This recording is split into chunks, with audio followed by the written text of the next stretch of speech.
Today I'd like to talk about a tool which is invaluable as far as programming productivity. It's called Toolpath Transform or Transform Ops. The ability to duplicate or modify Toolpath itself without duplicating or modifying your geometry and or solid model. So for this particular instance, I've got a part set up in any 3-axis mill. My MDD here is 3-axis vertical mill. And so if you look at the toolpath I have a single slot here, which if I turn on the dimensions is about 150 thousandths wide. Let's turn those back off. The tool I have created is an 1/8 inch diameter tool. So one thing real quick, if you decide you want to use a different size tool, I could go in here and you don't have to put in the decimal equivalent. You could put in a fraction. So say for instance I put in 3/32 and hit the equals, it automatically converts that to roughly 0.094 thousandths tool. I could also go in here and put in a 3. Say I wanted a 3mm end mill and just simply hit the I key. If I hit the letter I, it automatically converts that to a 3mm metric decimal equivalent. And I can click redo and automatically compensate for that in my toolpath. So in using this slot, if I wanted to duplicate this toolpath and make 5 slots around this radius here, I could go up to, let me clear this, here to plugins. And I have a tool here called TP Trans, which stands for Transform Ops. So the first thing I want to do is I want to rotate. I want to rotate this toolpath around this contour.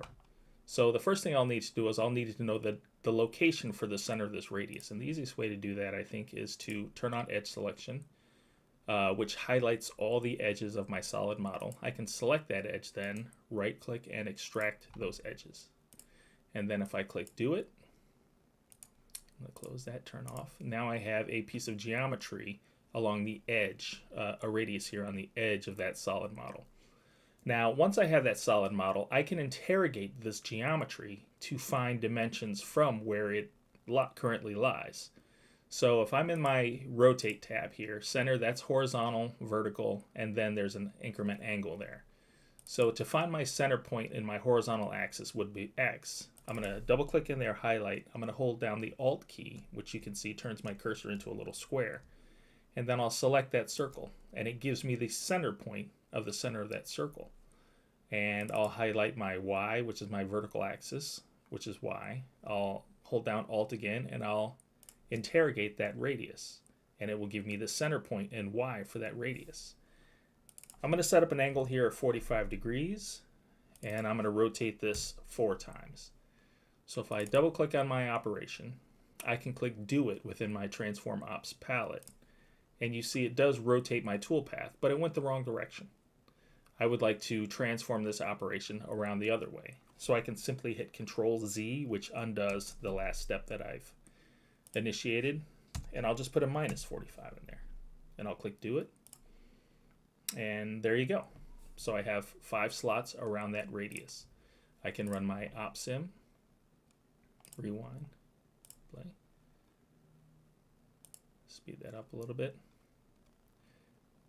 So I have five operations based on that initial one. Now, over here on the right side, if I double click that, you can see they're all stacked and connected. So if I were to go in here to my process and say I wanted to change my depth and double the depth there, I can click this once, redo, and all 5 of my tool paths are moved down in depth to -50 thou by only changing that one initial origin.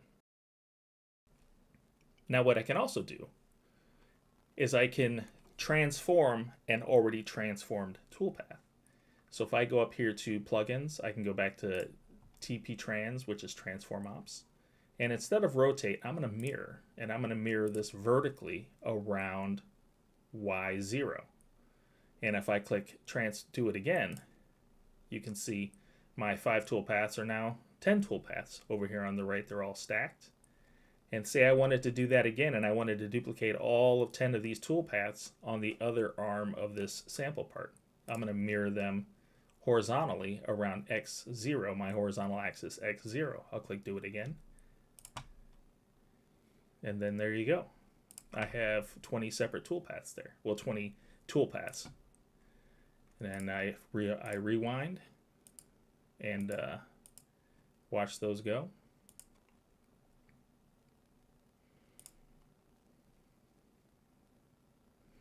And there you go. Now, again, they are all linked to this one original toolpath and one piece of geometry.